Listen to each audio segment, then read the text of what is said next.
Eu quero compartilhar hoje a respeito de 3 parábolas, que está lá no final do Evangelho de Mateus, capítulo 24, e o início do Evangelho de Mateus, capítulo 25.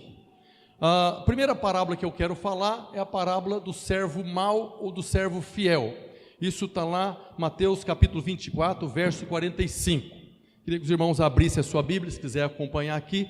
Nós vamos ler essa parábola aqui agora. O que a gente vê, e que eu quero enfatizar para os irmãos, é que nessa parábola, Jesus apresenta 2 tipos de servos. Vamos ler a parábola. Está escrito em Mateus 24, a partir do verso 45. Quem é, pois, o servo fiel e prudente, a quem o Senhor confiou os seus conservos para dar-lhe sustento a seu tempo? Bem-aventurado aquele servo a quem seu Senhor, quando vier, achar fazendo assim. Em verdade vos digo que lhe confiará todos os seus bens.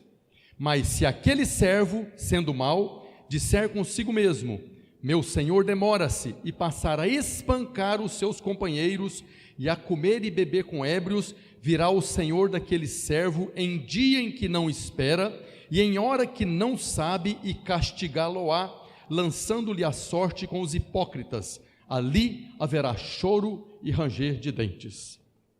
Nessa parábola, nós vemos que Jesus apresentou 2 tipos de servo.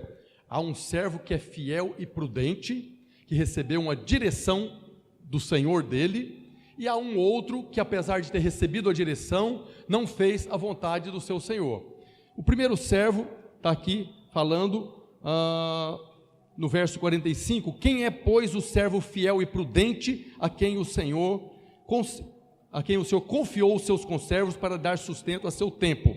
A missão foi confiada para os 2 servos. A mesma condição que Deus deu para esse Senhor aqui é Jesus, amém? Jesus é o Senhor que veio aqui na terra, estabeleceu a sua igreja, e antes que ele fosse embora, ele chamou os seus servos e confiou a eles uma missão. Essa missão que foi confiada aqui foi para 2 tipos de servos, ou para um servo que ele poderia ter atitudes diferentes. Esse primeiro aqui, ele acabou fazendo a vontade do Senhor. Agora, ele fala aqui exatamente para dar sustento aos conservos. A missão que foi confiada a eles era para cuidar dos conservos. É um servo cuidando de um conservo. É um líder cuidando daquele que anda com ele. Então, a nossa visão, nós que somos uma igreja em célula, nós trabalhamos exatamente dessa maneira. Nós temos a nossa visão, que nós temos a definição dela, que nós somos uma igreja de 2 asas. Uma asa é o culto no domingo. A igreja videira, igreja em células, é uma igreja que tem 2 asas. E você sabe que para haver o equilíbrio, é preciso que as 2 asas estejam funcionando. Se você pega uma ave com a asa quebrada, ela não vai conseguir voar. Então, uma das asas da nossa visão da igreja é o culto de celebração no domingo. A outra asa é a reunião de célula que acontece durante a semana. Aqui você pode entrar no meio desses irmãos, entrar mudo e sair calado. Você não participa, você não pergunta. Mas na reunião da célula é o lugar de você falar. Aqui é o lugar de você ouvir. Mas na reunião de célula é o lugar de você participar. Aqui nós pregamos a palavra, lá vai ser compartilhada a palavra para que você possa colocar em prática na sua vida. Então, nós reunimos. Agora, além das 2 asas, nós temos o discipulado. Esse discipulado é que eu quero te enfatizar aqui nessa parábola aqui. É exatamente o que acontece entre esses servos. O Senhor aqui, que é Jesus, comissionou, confiou aos seus servos cuidar dos conservos. Nós somos uma igreja de discipulado, amém, irmãos? O que eu tenho falado com os pastores, com os obreiros aqui, é que nesse tempo agora nós vamos investir no discipulado. E o que é o discipulado? O discipulado é o servo cuidar do conservo. Dentro da nossa visão, nós temos a reunião de célula onde tem um líder. Aquele líder está ali para compartilhar com os irmãos, para conduzir aquela reunião, para que a palavra de Deus possa ser ruminada, possa fazer parte de você. A palavra de Deus é alimento, e à medida que você consegue digerir, isso passa a fazer parte da sua vida, e você passa agora a desfrutar daquilo que a palavra de Deus está prometendo. Então, o discipulado para nós, ele é muito importante, porque apesar de sermos uma igreja gigantesca. Hoje a Igreja Videira e a Vinha deve estar passando de 300 mil membros no mundo. Começou pequenininha e hoje já passou de 300 mil membros, mais de 1.000 igrejas no Brasil, muitos países hoje, mais de 30 países já tem essa igreja, porque ela trabalha com discipulado. Então nós temos o líder de célula que está lá à frente do grupo, que reúne toda semana na casa. Esse líder de célula tem um líder em treinamento.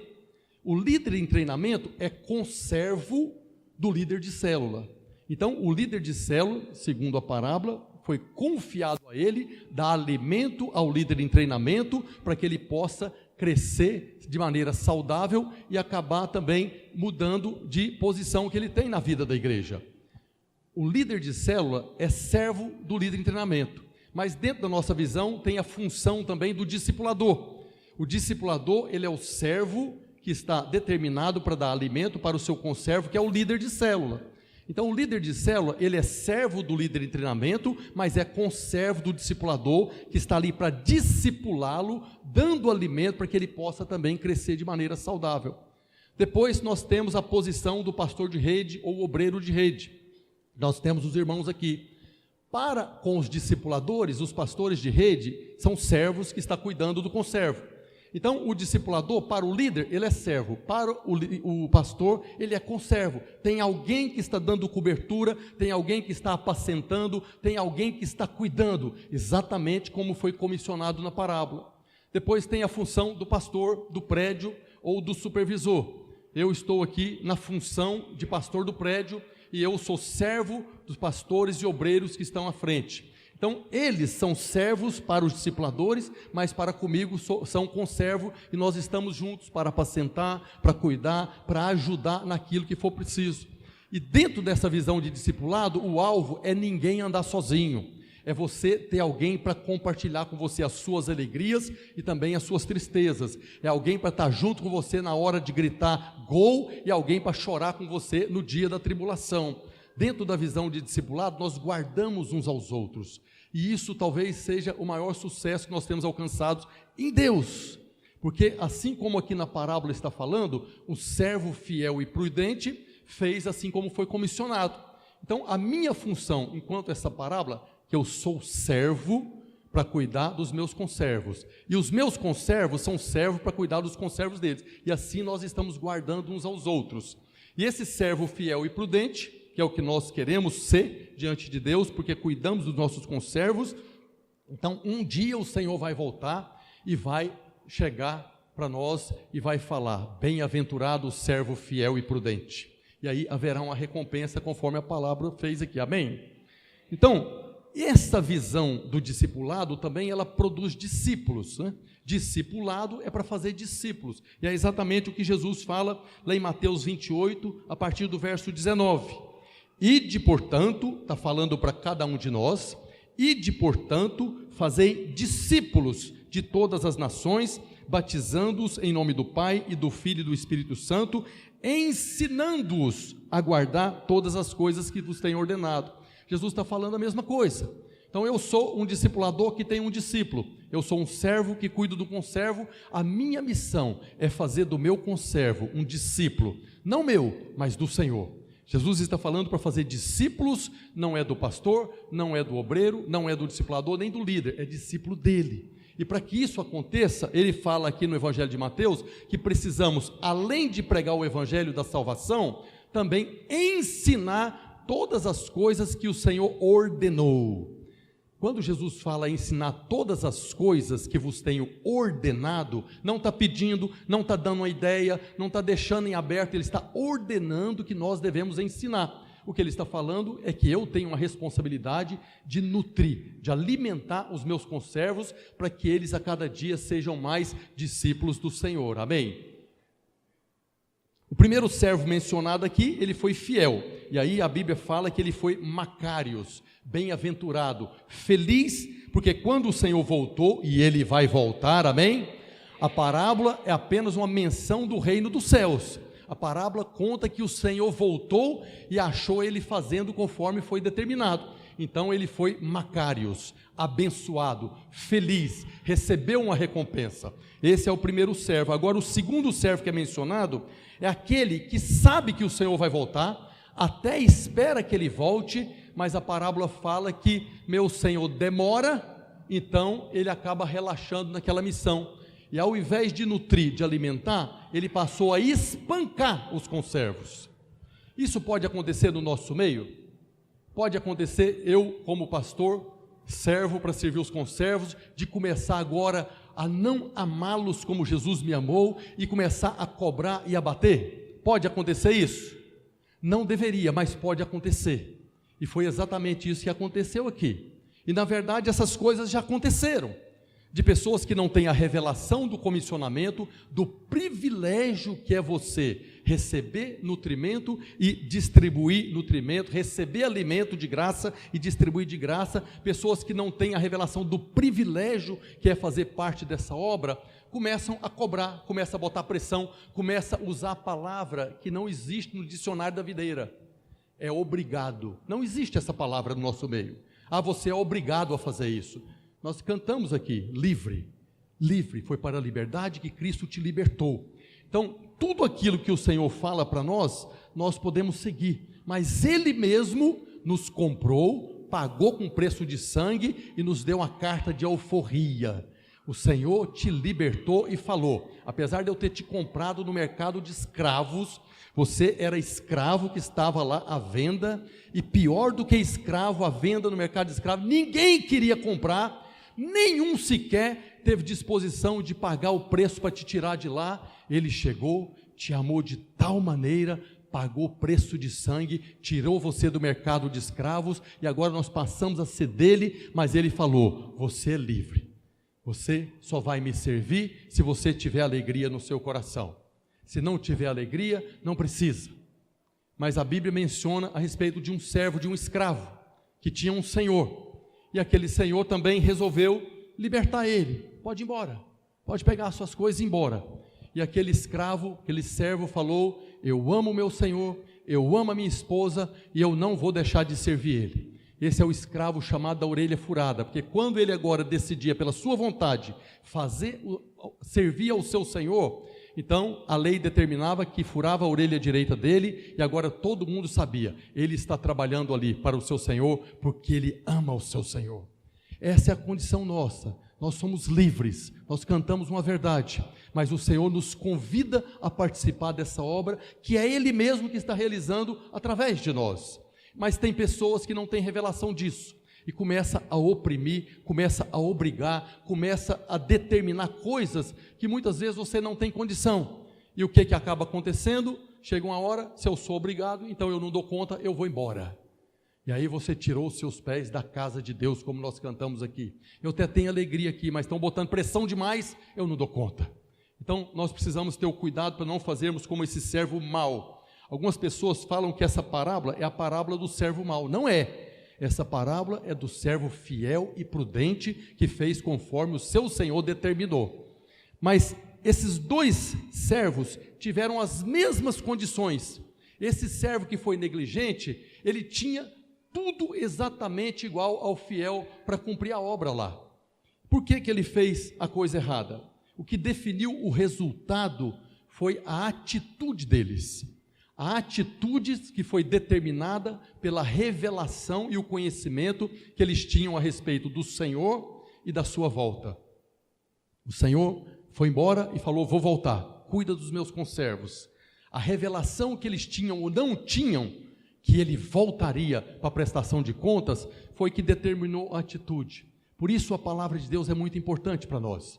Nós estamos pregando isso aqui hoje. Durante a semana, no dia da célula, você vai digerir isso, vai ruminar isso, para que, se você não tem a revelação de que o Senhor foi e nos comissionou para fazer algo, então ali, quando você estiver compartilhando, você vai compreender isso, que Ele falou que vai voltar, e Ele vai voltar, e nós prestaremos conta, amém? Isso não é para acusação, condenação, é apenas para que nós possamos andar de acordo com a vontade de Deus. Esse servo mau, ele não botou fé, né? A expressão bem popular. O Senhor vai voltar, mas ele não botou fé que seria nessa hora. E ele voltou num dia que ele não esperava, numa hora que ele não imaginava, e o Senhor pegou ele ali espancando os conservos. Nessa parábola nós temos dois tipos de servos. Na sequência, no início do capítulo 25, nós temos uma outra parábola que fala das virgens, são 10 virgens. Eu não vou ler a parábola, que ela é um pouco grande, mas a parábola das virgens diz que tem 5 virgens que são nécias, tolas, e 5 que são prudentes. A mesma palavra prudente, são inteligentes, espertas. E essas virgens, a opção dela, o que elas deveriam fazer, era desenvolver um relacionamento com o seu Senhor, com o noivo. E durante a parábola, nós vemos que acontece algumas coisas ali, que acaba tendo um resultado diferente também. Todas elas, as 10, tanto as 5 nécias quanto as sábias, elas tinham as mesmas condições para desenvolver o relacionamento com o noivo e poder participar das bodas quando o noivo chegasse. Mas nós vemos na parábola que 5 delas não participaram das bodas. Por quê? Por que elas não participaram? Por causa da revelação e do conhecimento que elas tinham do noivo e do tempo da sua chegada. Mais uma vez, nós vemos aqui pessoas ficando de fora, porque falta o conhecimento e a revelação. Por causa do conhecimento e da revelação que tinham, elas acabaram perdendo a sua oportunidade. Depois, a partir do verso 14, nós temos a terceira parábola que eu quero mencionar aqui. Essas 3 parábolas, a parábola do servo, a parábola das virgens e a parábola dos talentos, que eu vou compartilhar aqui agora, elas falam do tempo da igreja. É esse tempo que nós estamos vivendo. Quando Jesus contou essas parábolas, ele estava falando a respeito do reino dos céus e a respeito da vida da igreja, nessa dispensação. Nós estamos vivendo esse tempo que foi mencionado aqui nas 2 parábolas que eu já falei e na próxima que eu vou compartilhar. Então, todas elas fazem parte desse tempo. A parábola do servo, que a palavra no original para servo lá é doulos, a palavra no grego é doulos, que significa escravo. Ela trata do nosso serviço para com o Senhor Jesus na edificação do reino. Jesus falou, capítulo 16 do Evangelho de Mateus: eu vou edificar a minha igreja e as portas do inferno não prevalecerão contra ela. Amém? A igreja já está edificada? A igreja já está pronta? Não está, ela está no processo de edificação. A igreja é essa construção de pedras vivas que são encaixadas umas às outras, fazendo casa para Deus. Então, na parábola dos servos, ele está mencionando a respeito daqueles que estão servindo na edificação do reino. Na parábola das virgens, que nós acabamos de falar, ela fala do nosso relacionamento com o Pai, da nossa intimidade com Deus, da confiança que nós temos que somos filhos amados. Aqui tem algo muito importante que eu vou falar para os irmãos. Nós pregamos a graça de Deus. Nós, como o apóstolo Paulo, temos a revelação da graça e nós queremos que você desfrute da graça. Mas tem muito engano com relação à pregação da graça, à verdade da graça de Deus. Para com Deus e Pai, nós somos filhos amados. Nós somos aquele que Ele dá ordem aos teus anjos para que te guardem em todos os teus caminhos. Para com o Pai, nós somos filhos amados, que Ele diz, aos teus Ele dá até quando eles estão dormindo. Para com o Pai, somos filhos amados, abençoados, menina dos olhos de Deus. Mas para com o Senhor Jesus, nós somos doulos, nós somos servos. Por quê? Porque a obra não está pronta ainda. A obra está sendo edificada. Se a obra já estivesse terminada, o Senhor teria voltado e já teria levado a sua igreja embora, já teria levado a noiva. Mas as bodas ainda não aconteceu e a volta do Senhor dos servos ainda não aconteceu, acontecerá. Então, nós temos na parábola das virgens, agora, pessoas que receberam algo para se relacionar. Na parábola das virgens, as 10 virgens, tanto as nécias quanto as prudentes, tinham tudo que era necessário para desenvolver um relacionamento de amor, de paixão com o Pai. Para com o Pai, somos filhos amados virgens, para relacionar com intimidade. Mas na parábola dos servos, para com o Senhor Jesus, nós somos esses doulos, comprados por preço de sangue, chamados para participar da edificação do reino. Fala comigo, para com Deus Pai, mais convicção, para com Deus Pai, eu sou filho amado, menina dos olhos de Deus. Para com o Senhor Jesus, eu sou servo, convidado para participar da edificação do reino. Essa é uma verdade importante para nós. Quando você ouve falar da graça de Deus, ela não te isenta de responsabilidades para com o reino que está sendo edificado. Por isso nós temos duas parábolas, uma que fala do relacionamento e outra que fala do nosso serviço. E a terceira parábola é a parábola dos talentos, que fala exatamente da prestação de contas. Nós vimos que nos servos o Senhor voltou e encontrou aqueles servos ali, o Senhor voltou e encontrou os servos, um fazendo certo, outro fazendo errado. Na parábola das virgens, o noivo chegou e tinha um grupo de virgens fazendo a coisa certa e a outra fazendo a coisa errada. A parábola dos talentos é o dia da prestação de contas. É o dia que o noivo vai chegar, o dia que o Senhor vai chegar. E o apóstolo Paulo fala em 2 Coríntios capítulo 5, verso 10. 2 Coríntios 5, 10.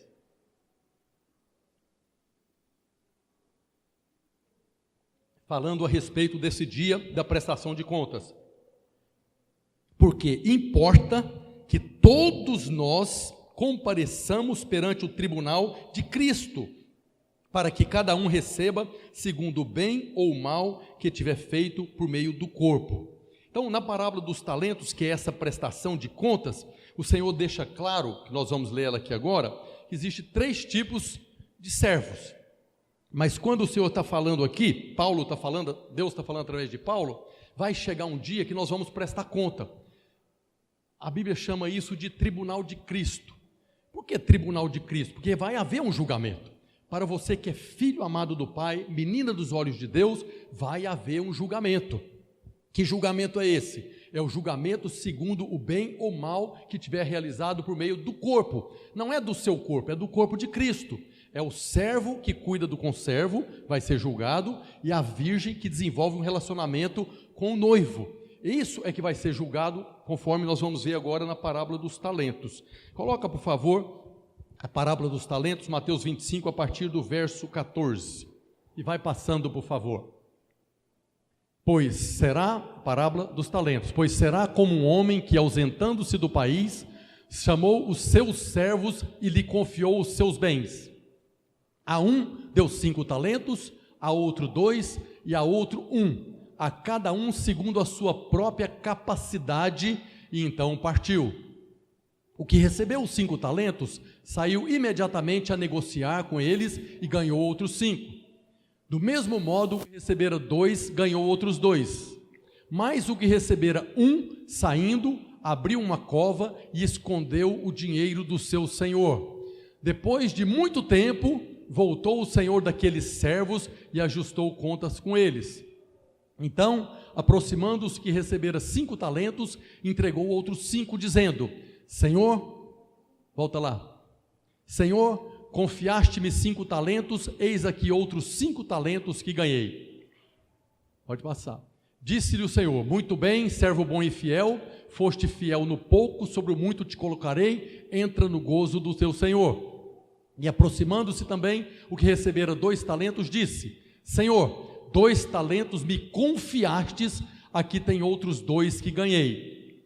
Disse-lhe o Senhor: muito bem, servo bom e fiel, foste fiel no pouco, sobre o muito te colocarei, entra no gozo do teu Senhor.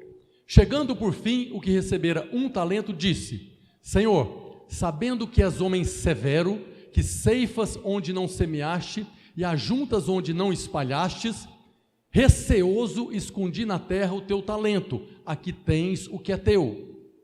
Respondeu-lhe, porém, o Senhor: servo mau e negligente, sabias que ceifo onde não semeei e ajunto onde não espalhei? Cumpria, portanto, que entregasses o meu dinheiro aos banqueiros, e eu, ao voltar, receberia com juros o que é meu. Tirai-lhe, pois, o talento e dai-o ao que tem 10. Porque a todo o que tem se lhe dará e terá em abundância, mas ao que não tem, até o que tem lhe será tirado.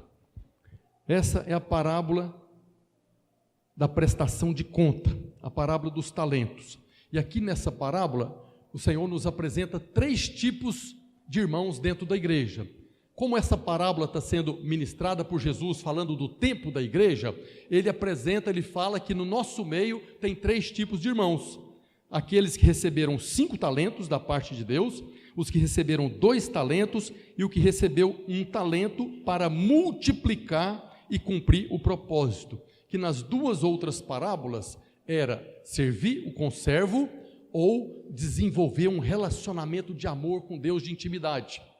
Esses talentos também são para isso.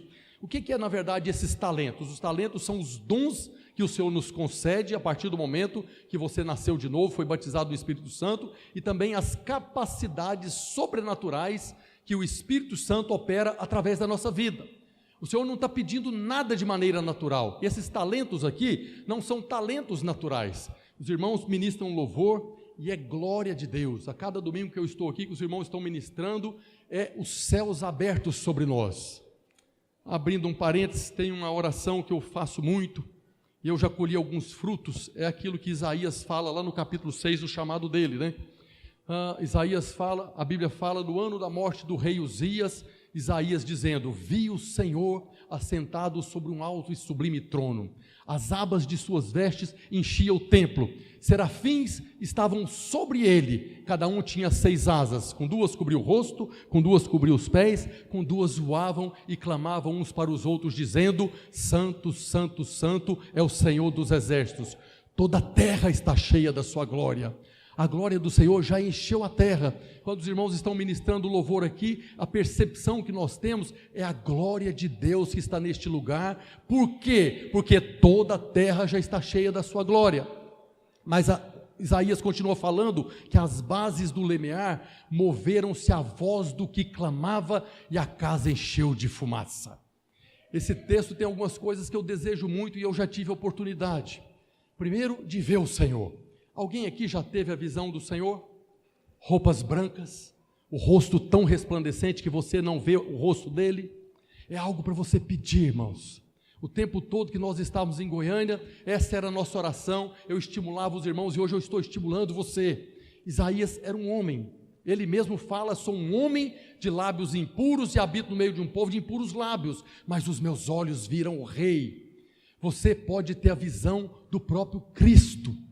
Muitas pessoas já viram, eu já tive a experiência de ver, você nunca vê o rosto. Por quê? Porque o seu rosto e os seus cabelos são brancos como a neve, alvos como o sol.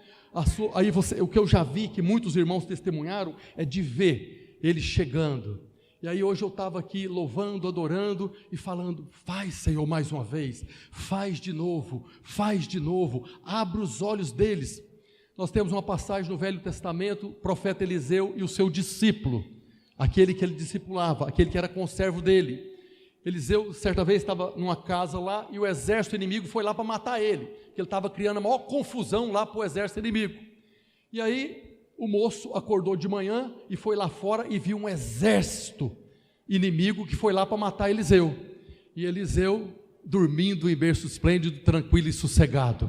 E o moço chegou desesperado: Senhor, o exército está aí, vai nos matar.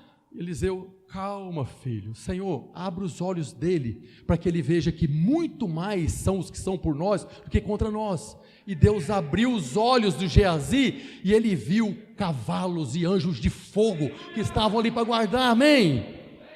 Se o servo de Eliseu viu, se Isaías viu, você pode ver, querido. A casa encheu de fumaça, nós podemos ver a Shekinah de Deus aqui. Ela já está aqui, mas eu quero ver. O Senhor já está aqui, mas eu quero ver. E assim como eu já vi muitos irmãos nos nossos encontros, inclusive crianças pequenas lá, viu o Senhor entrando na capela. Hoje eu estava chorando aqui: Senhor, que cada um deles possa ver o Senhor entrando com suas roupas. Nós tivemos testemunhos nos nossos encontros de pessoas vendo o Senhor entrando e cobrindo. Teve um dia que uma irmã quase me matou do coração, que eu estava lá na frente pregando e ela disse que viu o Senhor chegando e me envolvendo com o seu manto. Eu falei: eu não vi, mas eu senti um poder tremendo da parte do Senhor. Você deve desejar e pedir para Deus: Senhor, o Senhor se revelou para Isaías, revela para mim. O Senhor se revelou para o servo de Eliseu, Geazi, revela para mim. Não é só aqui não, lá na reunião da sua célula, na sua casa.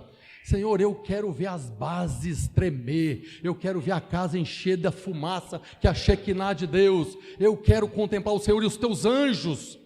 Quantos irmãos nos nossos encontros viram anjos de Deus? Anjos entrando na capela na hora da libertação, anjos grandes, gigantescos, armados, como com espada de fogo, com lança de fogo. Eu estou falando isso para estimular você, irmão. Nós somos espirituais. Você é um ser espiritual. Se você não viu, você está perdendo tempo. Veja e você vai ver o que Deus vai fazer na sua vida. O dia que você vê um anjo de fogo com a espada do seu lado, você vai ver a ousadia que você tem. Porque você não vai mais no seu nome. Agora sim, agora eu vi que tem alguém que é por mim. Já tem. Mas se você ver, você vai ver o que vai acontecer com a sua fé. Na reunião de célula dessa semana, ora, Senhor, revela, faz de novo. Eu quero ver os anjos do Senhor chegando naquele lugar. Eu quero ver demônio capotando, saindo correndo de lá, porque os anjos do Senhor estão chegando. Foi isso que uma criança falou no encontro da Maristela. Ela viu demônios do lado de fora querendo entrar e os anjos posicionados. E aí havia muito barulho do lado de demônios, mas não tinha nenhuma ação. Por quê? Porque aos teus anjos dará ordem para que te guardem todos os teus caminhos. Então nós devemos desejar isso, deseje isso. Deseja ver a Shekinah de Deus, que é essa fumaça que enche a casa. Amém?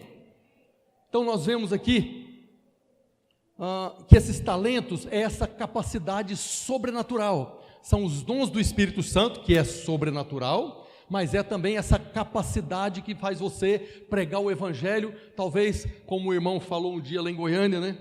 Ele é um novo convertido na fé, pastor João. E a tia dele foi dormir na casa dele, uma senhorazinha bem velhinha e difícil demais. Ela não ia dormir na casa de ninguém, porque ela acorda de noite, faz aquela barulheira, aquela coisa terrível, né? Então ninguém queria levar, mas um dia ele levou para dormir na casa dela. E aí quando foi de madrugada, o tradicional aconteceu, ela gritando, medo, aquele pânico todo lá, e ele chegou e orou com ela, na hora, instantaneamente. Mas isso, nós sabemos que isso acontece, mas o que ele falou, foi a pior oração que eu fiz na minha vida, instantaneamente ela dormiu em paz. Isso é a capacidade sobrenatural, são esses talentos que o Senhor nos dá, como está falando na parábola dos talentos aqui. Então, no capítulo 25 aqui, nos versos 14 e 15, está escrito, o Senhor chamou os seus servos. O Senhor chamou os seus servos. Quando está falando seus servos, seus doulos, seus escravos, ele está falando com pessoas que foram compradas por preço. Ele está chamando aqueles que ele pagou um preço, porque amou de tal maneira. Então ele está chamando agora na condição de servo. Por quê? Porque Jesus está edificando o seu reino através de nós. Jesus, para estabelecer o reino, ele veio como homem, porque a terra foi dada aos filhos dos homens. O Salmo 100 diz, os céus são os céus do Senhor, mas a terra foi dada aos filhos dos homens. Então apenas os homens podem edificar o reino de Deus. E aí ele está falando aqui que chamou os seus servos. Servos, que ele está falando seus, é propriedade. Pedro fala que nós somos propriedade exclusiva de Deus. Por quê? Porque nós fomos comprados por preço de sangue, amém? Quem aqui foi compro por preço de sangue? Diga glória a Deus. Você realmente foi compro por preço de sangue? Aleluia. Então o Senhor chamou os seus servos, que foi comprado por preço de sangue, e todos nós somos esses que fomos comprados. Não há nenhum filho de Deus que não recebeu o pagamento de graça, pela graça, por causa do amor de Deus, para que pudesse hoje cantar como nós cantamos, livre, livre, livre. O Senhor chamou cada um deles. E aí na parábola fala que ele concedeu para uns 5 talentos e para outro 2. Mas o foco dessa parábola não é o que recebeu 5 nem 2 talentos. Porque aqui fala que imediatamente eles receberam o talento e a comissão do Senhor e já saiu para multiplicar. Então não teve nenhum problema. Então a parábola, o foco dela não é esses 2 servos que vivem no templo da igreja. É o servo que enterrou o talento. Esse servo que recebeu apenas 1 talento, por muitos motivos, ele enterrou esse talento. Muitas coisas já foram pregadas a respeito dele, né? Mas uma coisa é verdade, assim como a parábola dos servos, a parábola das virgens, ele não conhecia o seu Senhor, nem o tempo da sua volta. A parábola fala que cada um recebeu conforme a sua capacidade. O Senhor deu 5 para aquele que tinha condição de multiplicar 5, Deu 2 para aquele que tinha condição de multiplicar 2, e esse aqui, que certamente tinha muitas limitações, confiou 1 talento para ele. Isso tudo relacionado à sua capacidade, às suas habilidades para multiplicar. Algumas pessoas usam a matemática para isso aqui, né?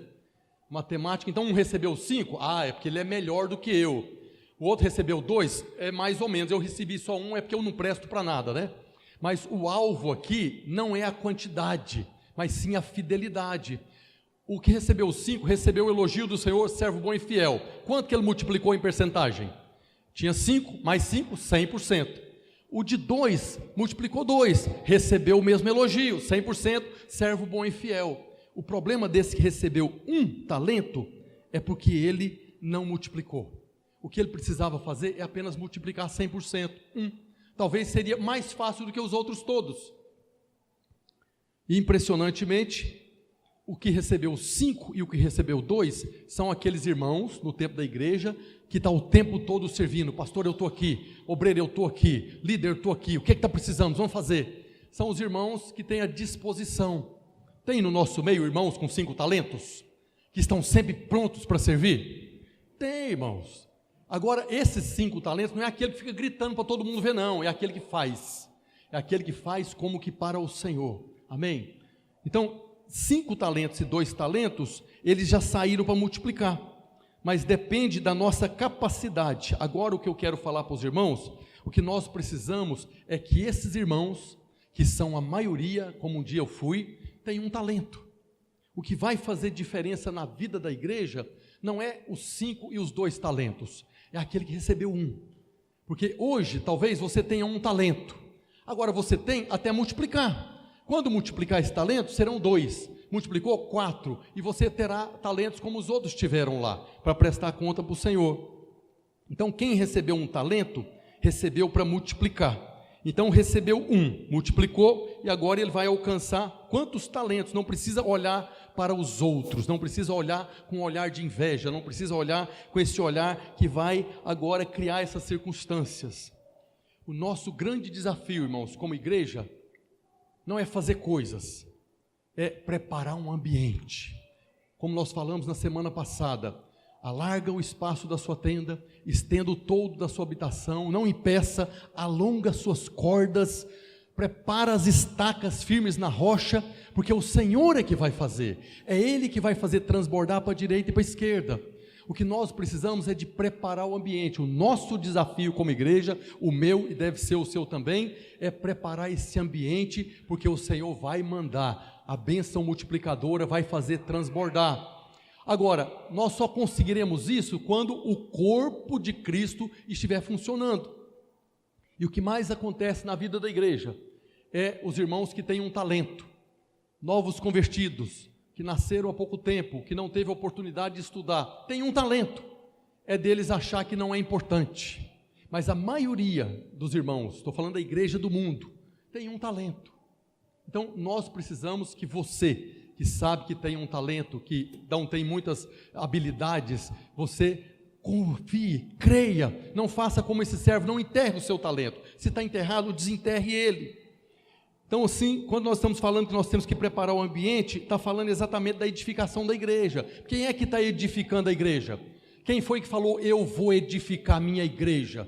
Foi Jesus, é Ele que falou, é Ele que está edificando. O que nós precisamos é de preparar esse ambiente, mas isso passa pela ativação de todos que têm talento. O nosso maior desafio, enquanto pastor, enquanto líder, é você liderar para que o corpo inteiro funcione. A igreja do Senhor, a igreja é o corpo de Cristo aqui na terra. E quando nós vemos irmãos com talentos enterrados, isso significa que tem membros que estão paralisados. Aí o corpo do Senhor é paralítico. A igreja, que é o corpo do Senhor, precisa ser um corpo saudável.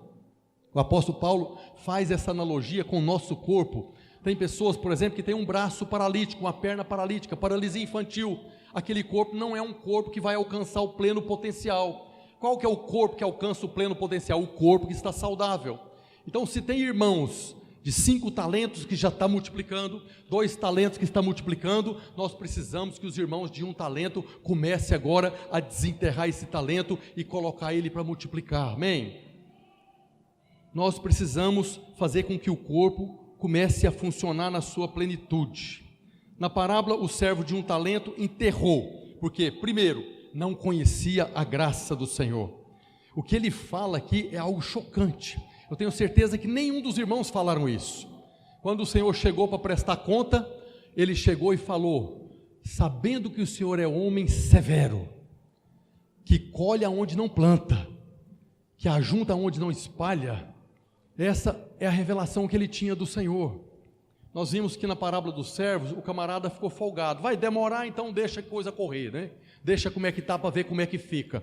Mas aqui, esse camarada falou o seguinte: Senhor, sabendo que és homem severo, que ceifas onde não semeastes, ou seja, que colhe onde não plantou, e ajunta onde não espalhastes, receoso, ou seja, morrendo de medo, escondi na terra o teu talento, tens aqui o que é seu.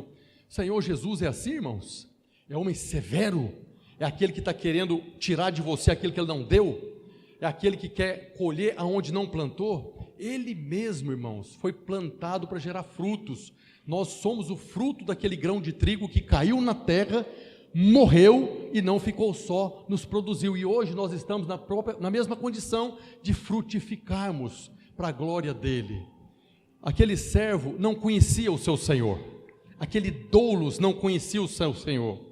Por isso, é o primeiro motivo pelo qual ele não cumpriu o propósito dele.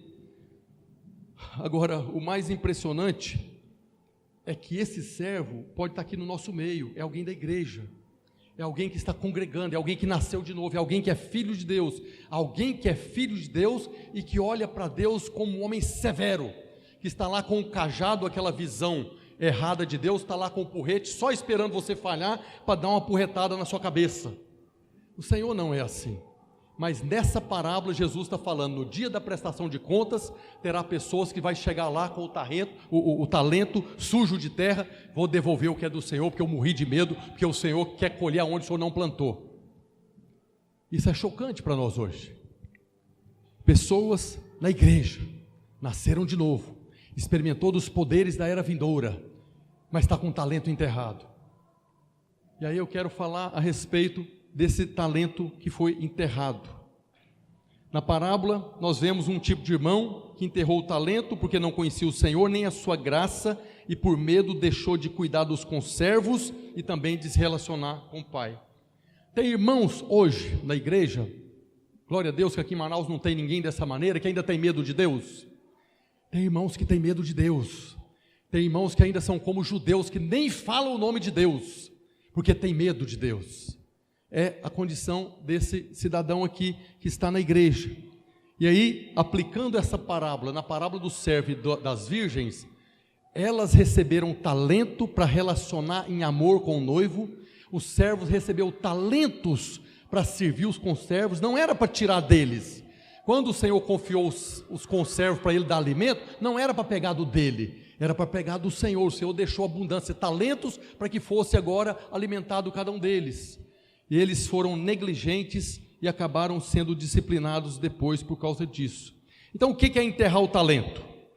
Primeiro, enterrar o talento é um sinal de morte. Tudo que morre é enterrado. Tudo aquilo que perdeu a vida passa agora a ser enterrado. Quando nós estamos numa igreja, quando uma igreja se torna um sério de talentos, onde a maioria, que são os irmãos de um talento, está com ele enterrado, então um ambiente de morte está estabelecido. Quando nós temos irmãos que têm o pleno potencial, que têm os dons para orar por cura, para liberar a palavra de conhecimento, para liberar a palavra de sabedoria, está com esse talento enterrado, então nós temos um ambiente de morte. E todos aqueles, sejam aqui no púlpito, seja na célula que você vai compartilhar a palavra de Deus, você sabe quando o ambiente é de morte. Há um peso. Há igrejas que são insuportáveis de você chegar para pregar, tamanha a morte que está no meio dos irmãos.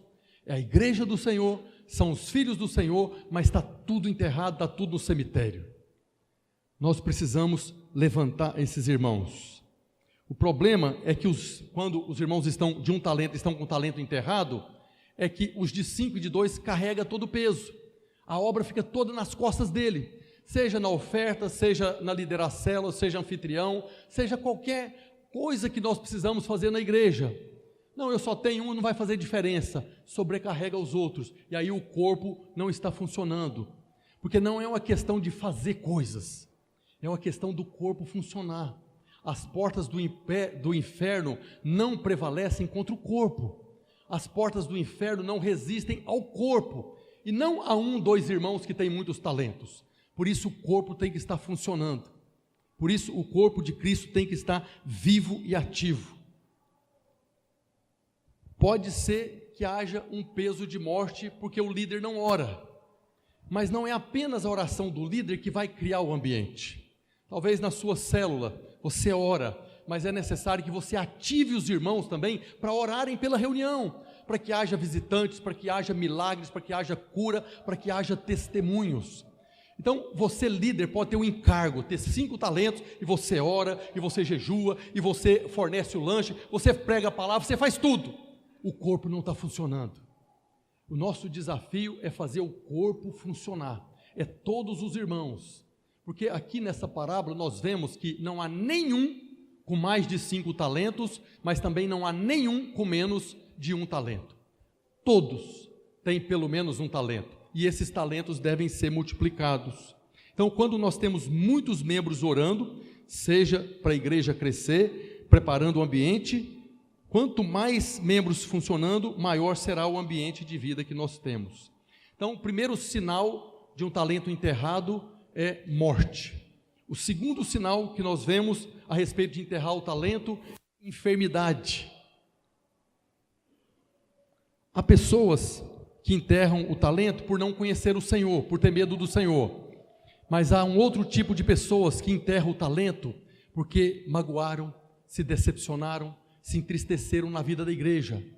Há pessoas, irmãos, que já serviram, já multiplicaram os talentos, mas houve umas circunstâncias em que magoou, melindrou, ficou ofendido, pegou o talento que estava multiplicando e enterrou.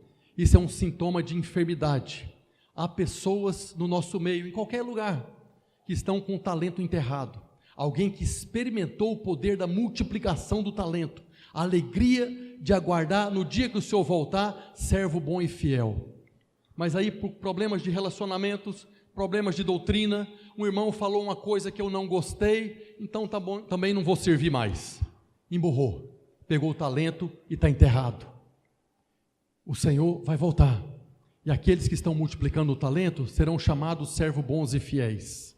Eu não estou falando isso para te acusar, não vou fazer apelo para você se arrepender de estar com o talento enterrado.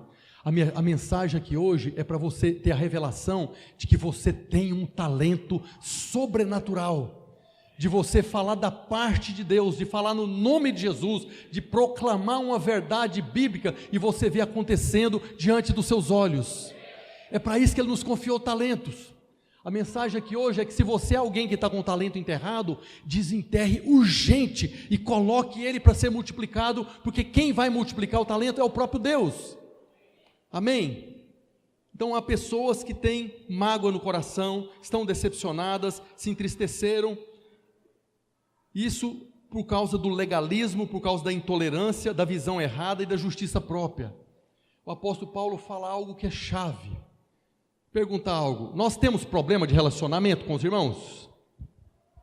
Existe a possibilidade de ter problema de relacionamentos? Sim, claro que sim. Mas o que o apóstolo Paulo fala? Que a nossa luta não é contra sangue e carne, e sim contra principados, potestades, poderes, dominadores, contra demônios. Se tem problema de relacionamento, precisamos resolver, mas não olhar para as pessoas como elas, se elas fossem o motivo agora da minha mágoa, da minha ofensa. Até porque a ofensa, a mágoa, está muito mais relacionada com a sua expectativa do que com aquilo que a pessoa fez. Meu filho casou agora recente. Graças a Deus, nós sempre ministramos na vida dele e falamos a respeito de expectativas. Tem até um livro do pastor Marcelo que fala a maldição da expectativa. Então, hoje no século 21, ainda tem irmãs que arrumam aí um namorado, um corte, e vai casar, e na cabecinha dela, ela está casando com o próprio Cristo, um anjo do céu que não tem limitações, nem defeitos, entre aspas, não são defeitos. E ela chega no casamento com aquela expectativa que a minha vida agora vai ser um mar de rosas. E aí, na primeira coisa que o marido não faz como ela esperava, decepcionou, magoou. O problema está no marido ou está na expectativa dela? Na expectativa dela. Tem irmãos com talento enterrado, porque tinham uma expectativa errada no pastor João, tinha uma expectativa errada na vida do pastor Pacton, do obreiro William, tinha uma expectativa errada com o líder de célula, tem uma expectativa errada a meu respeito, agora chegou um pastor de Goiânia. Pois é, cheio de limitação, apenas tem uma função no corpo. A sua expectativa precisa ser corrigida. O corpo é perfeito quando o corpo está funcionando, mas cada um de nós somos membros. E o apóstolo Paulo fala que a nossa luta não é contra carne e sangue. E essa questão de mágoa é um problema muito grande. Olha o que o apóstolo Paulo fala, queria que você colocasse 2 Coríntios, capítulo 2, verso 10.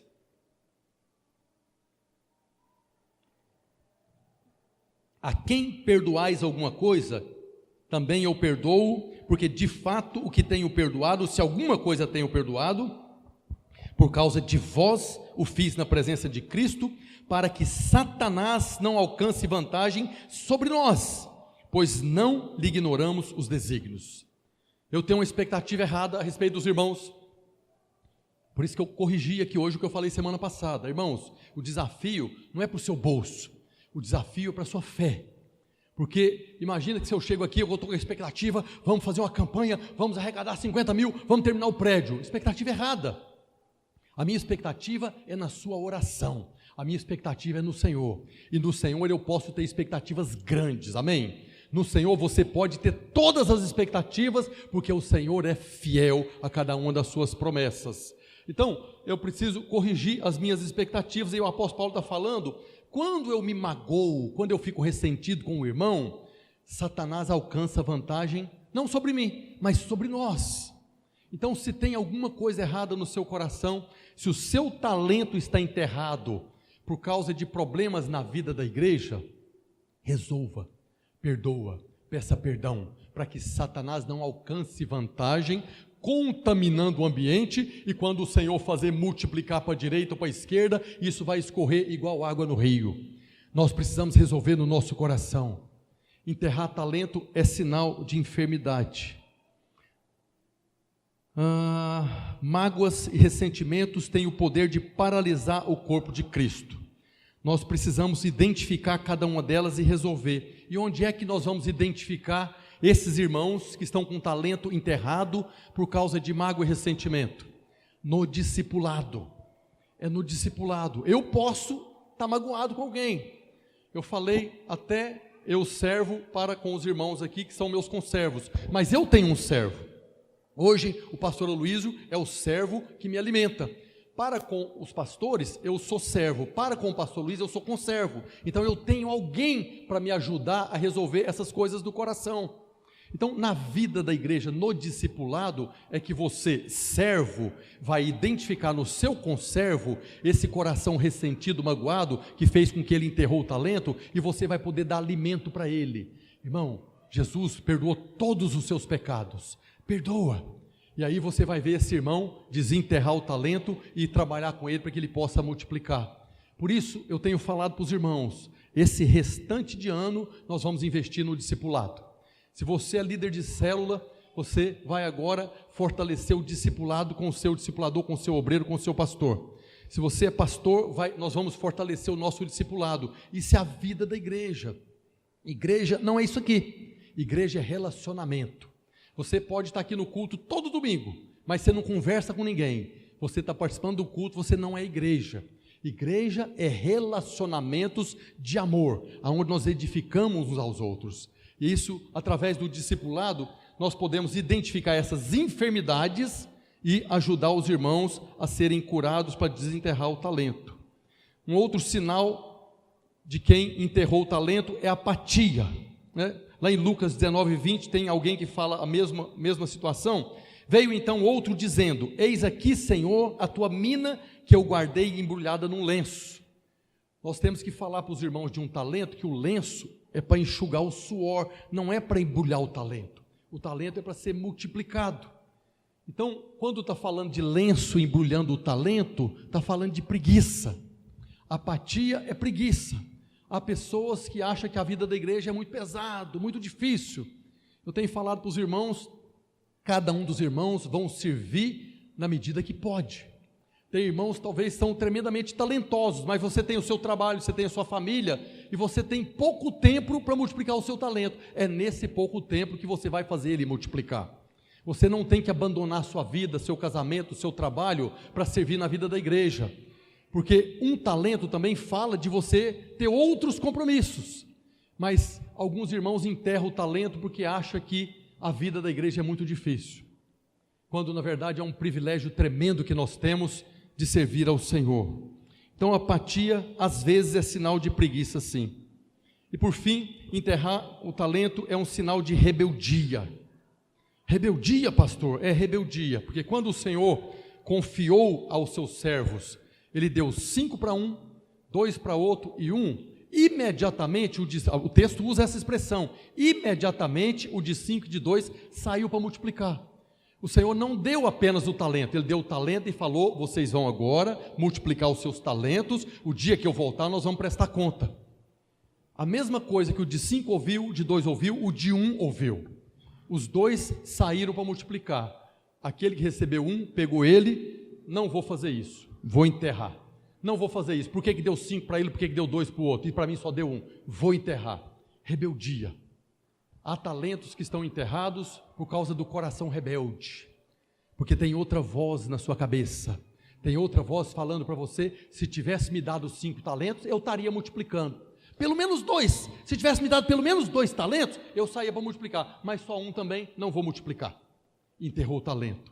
Isso é rebeldia, como o texto mesmo fala, cada um foi dado segundo a sua capacidade. O fato de um dia eu ter recebido 1 talento, e eu confesso para os irmãos, houve um tempo que eu não tinha nenhum talento, para mim eu não tinha talento nenhum, era tudo muito difícil, muito difícil. Então, aquele que acha que foi muito ruim, que foi injustiçado por receber só 1 talento, você está com a visão errada. O Senhor poderia ter dado 5 para todo mundo, independente da capacidade, e cobrar de você. Mas o Senhor reconheceu, é meu filho amado, eu vou dar 1 talento, se ele multiplicar 1 já está bom demais, é servo bom e fiel. Se você é alguém que tem 1 talento, ou nem sabe se tem talento algum, fala para o Senhor, o que eu tenho eu vou multiplicar. Porque é a expressão do amor do Senhor, que se não fosse por amor, ou todos recebiam 5, ou todos receberiam 1. Isso é o que nós temos que corrigir no nosso coração, não houve injustiça, porque o foco não era a quantidade, sim a capacidade. Se eu tenho capacidade para receber 1, o Senhor me amou de tal maneira que me confiou só 1, não me colocou para ter prejuízos, para que eu fique debaixo de condenação. O foco é a capacidade. O apóstolo Paulo fala em 1 Coríntios, capítulo 12, a partir do verso 14. Já falei que o nosso desafio é fazer com que os irmãos desenterrem o talento, porque todos têm um talento, até aquele irmão mais carnal, que você acha que ele nem nasceu de novo, que nem crente não é, se ele nasceu de novo, ele tem um talento, e nós precisamos fazer com que ele multiplique esse talento. E dentro da igreja também, outra coisa que é muito julgamento. Aquele que recebeu 5 talentos, na parábola não fala, mas ele poderia se encher de glória. Ele poderia agora ficar olhando, eu tenho 5, você só tem 1. Significa que eu tenho uma posição mais alta, é só questão de capacidade. O apóstolo Paulo fala algo para nós muito importante, 1 Coríntios, capítulo 12, a partir do verso 14. Porque também o corpo não é um só membro. Paulo não está falando do corpo, está falando da igreja. Porque também o corpo não é um só membro, mas muitos. Se disser o pé, porque não sou mão, não sou corpo, nem por isso deixa de ser corpo. Se disser o irmão, eu não sou corpo porque eu recebi só 1 talento, ele não deixa de ser corpo. Se o ouvido disser, porque não sou olho, não sou corpo, nem por isso deixa de ser. Se todo o corpo fosse olho, onde estaria o ouvido? Se fosse ouvido, onde estaria o olfato? Mas Deus dispôs os membros, colocando cada um deles no corpo conforme lhe aprouve. Se todos, porém, fossem um só membro, onde estaria o corpo? O certo é que há muitos membros, mas um só corpo. Não podem os olhos dizer à mão, não precisamos de ti, nem ainda a cabeça aos pés, não preciso de vós. Então não pode o pastor Iron falar, pastor João, não precisamos de você. Não pode Marta falar para Maria, não precisamos de vós. É o corpo. Existe o pé, existe a mão. Então não pode o pé falar, não, eu estou aqui carregando o peso todinho, né? E tem uns que carregam mais peso, que é mais abençoados. O pé está reclamando, eu queria ser mão, que não fica o tempo todo carregando esse peso. Ainda assim, continua sendo o pé, e faz parte do corpo, tem uma função específica. Cada um recebeu talentos da parte de Deus, que quando está funcionando, então esse corpo está saudável. Nós somos o que somos, temos o que temos por causa da graça de Deus, favor de Deus. E aí o apóstolo Paulo fala em 1 Coríntios capítulo 15, verso 10. 1 Coríntios capítulo 15, verso 10, mas pela graça de Deus sou o que sou, assim como nós somos o que somos pela graça de Deus, e a sua graça que me foi concedida, dada de graça, não se tornou vã. Antes trabalhei muito mais do que todos eles, todavia não eu, mas a graça de Deus comigo. É aqui que está a chave. Tudo que eu tenho, tudo que eu sou, talentos, foi porque eu recebi de graça. E essa graça é que faz com que esse talento seja multiplicado. Não tem nada a ver comigo. Paulo está falando aqui que ele trabalhou mais do que todos, mas nem foi ele, foi a graça de Deus que estava com ele. E aqui nós temos uma passagem dos evangelhos que eu queria ler com os irmãos, que se aplica claramente nisso aqui. É o evangelho de Lucas, capítulo 10, verso 38. É a história de Marta e Maria. Vou acabar já sei. Indo eles de caminho, entrou Jesus num povoado e certa mulher chamada Marta hospedou na sua casa. Tinha ela uma irmã chamada Maria, e esta quedava-se assentada aos pés do Senhor e ouvindo-lhes os ensinamentos. A ouvir-lhes os ensinamentos, Marta agitava-se de um lado para o outro, ocupada em muitos serviços. Então se aproximou de Jesus e disse: Senhor, não te importas de que minha irmã tenha deixado que eu fique a servir sozinha? Ordena-lhe, pois, que venha ajudar-me. Respondeu-lhe o Senhor: Marta, Marta, andas inquieta e te preocupas com muitas coisas. Entretanto, pouco é necessário, ou mesmo uma só coisa. Maria, pois, escolheu a boa parte, e esta não lhe será tirada. Aqui nós temos a expressão das parábolas do servo e das virgens. Marta estava na condição de virgem, adorando o Senhor, desenvolvendo um relacionamento. Mas Maria estava desenvolvendo um relacionamento. Marta estava servindo ao Senhor. Muitas pessoas pensam que você é ou Marta ou Maria, porque Jesus conta nessa passagem aqui, que uma estava adorando, eu sou adorador, né? Os levitas, os ministros de louvor, costumam falar, nós somos adoradores, e é mesmo, há momentos que nós somos adoradores como Maria, mas há momentos que nós somos Martas. Todos nós não somos um ou outro, todos nós somos Martas e Marias. Há momentos que nós temos que servir, e há momentos que nós temos que relacionar. Há momentos que nós servimos ao Senhor Jesus como Marta estava servindo, e há momentos que nós adoramos, relacionamos com o noivo que virá nos buscar. Então, nessa condição toda que eu estou falando para os irmãos, deixa eu passar aqui um pouco, senão nós vamos chegar à meia-noite.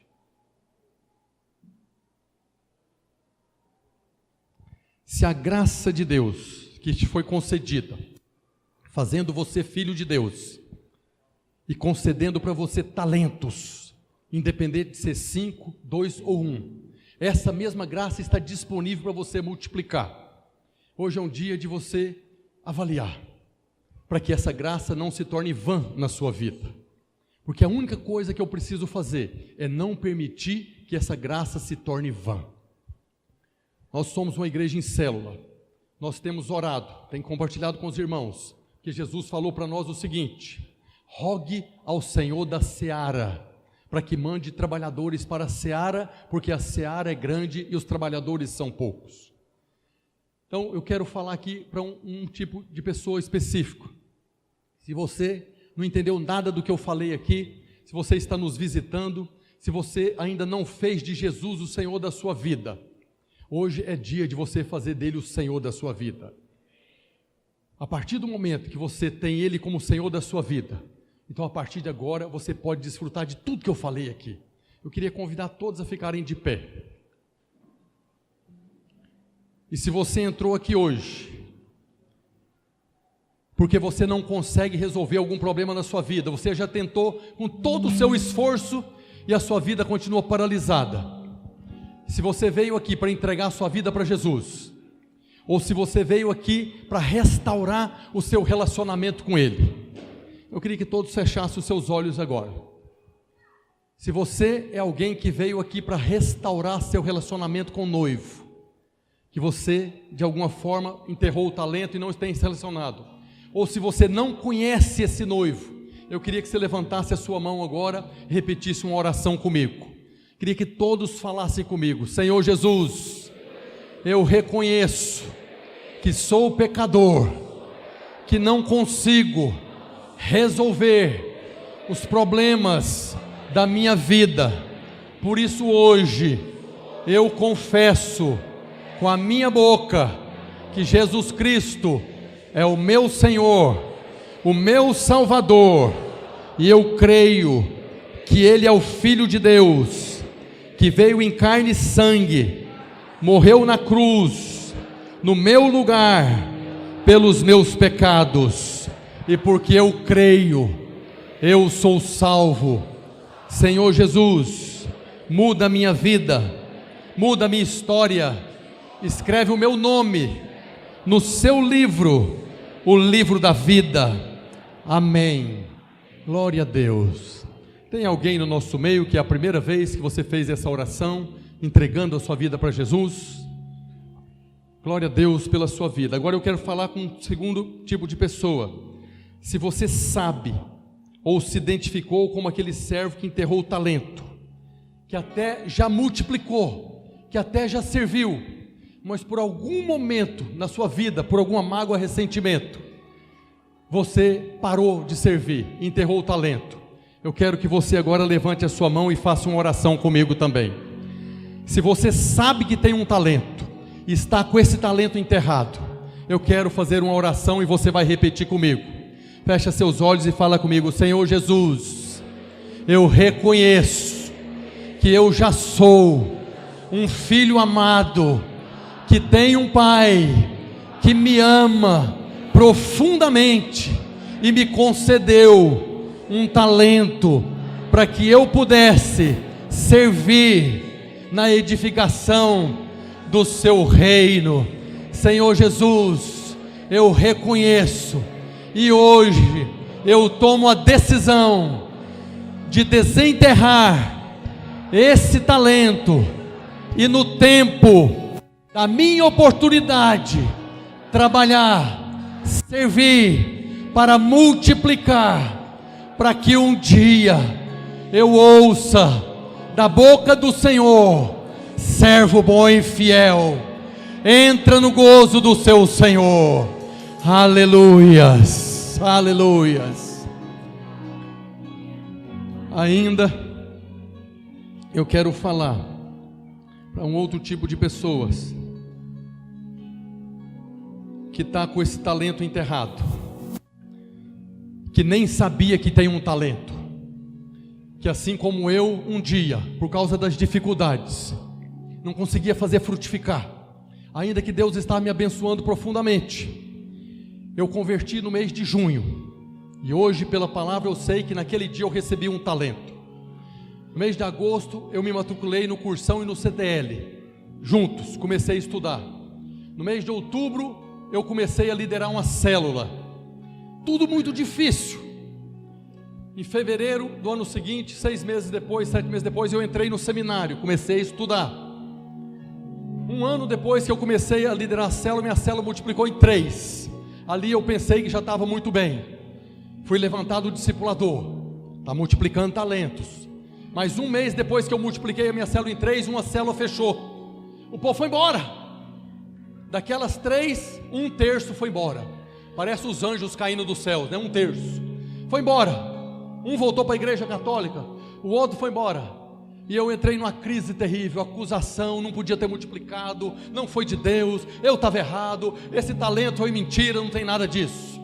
Mas eu continuei servindo, eu continuei estudando, eu continuei buscando multiplicar o talento. Hoje, estando aqui em Manaus com os irmãos, eu vejo que é resposta de multiplicação de talento. Um dia eu achei que eu não tinha nenhum, mas estava lá. E à medida que eu fui desenvolvendo o relacionamento com os irmãos, liderando célula, pregando os encontros, fazendo cursão CTL, fazendo o seminário, os talentos estavam sendo multiplicados e eu nem sabia. Mas de repente vem a resposta do Senhor. Mas não acabou, coisas maiores tem. Então, se você está aqui hoje, nunca nem ouviu falar que você tinha um talento, eu estou falando para você, em nome de Jesus te foi dado um talento. Eu quero que você feche os seus olhos agora, e você vai levantar a sua mão, e vai fazer uma oração comigo. Senhor Jesus, pela sua palavra, hoje eu creio que há um talento que me foi concedido, para que eu pudesse servir ao Senhor, me relacionar com o Senhor, multiplicando esse talento para a edificação do teu reino. Eu reconheço que eu tenho esse talento, e a partir de hoje eu servirei ao Senhor, eu adorarei ao Senhor, eu verei esse talento se multiplicando, e receberei do Senhor naquele dia o chamado: vem, servo fiel, entra no gozo do seu Senhor. Hoje, Senhor Jesus, eu me disponho a servir na igreja local, a participar dos eventos, a ser um canal de bênção nessa cidade, para a glória do teu nome, em nome de Jesus. Aleluia. Vamos louvar ao Senhor.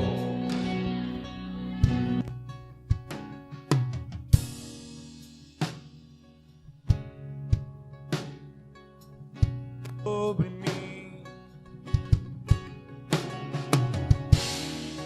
tu tens sido tão, tão bom pra mim.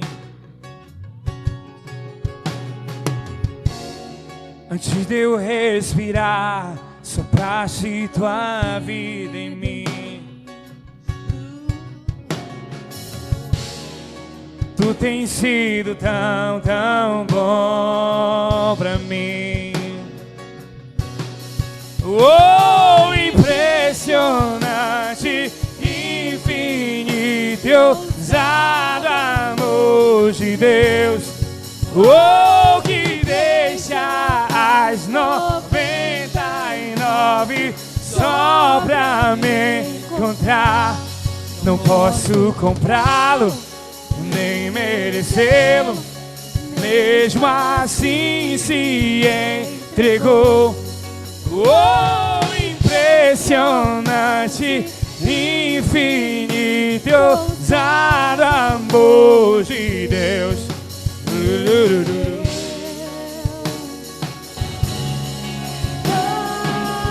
Oh, aleluia, aleluia, aleluia. Obrigado, Senhor. Obrigado, Jesus. Obrigado, Jesus. O Senhor tem sido tão, tão bom para nós. Inimigo eu fui, mas teu amor lutou por mim. Tu tens sido tão, tão bom pra mim. Não tinha valor, mas tudo pagou por mim.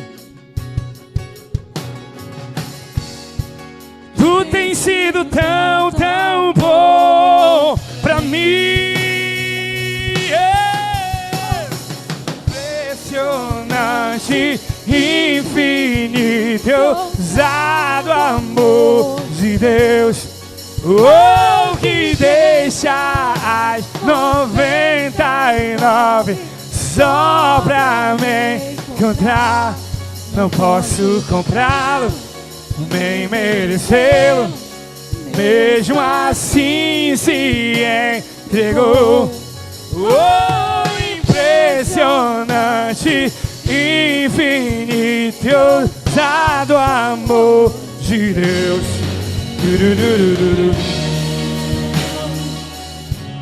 Aleluia.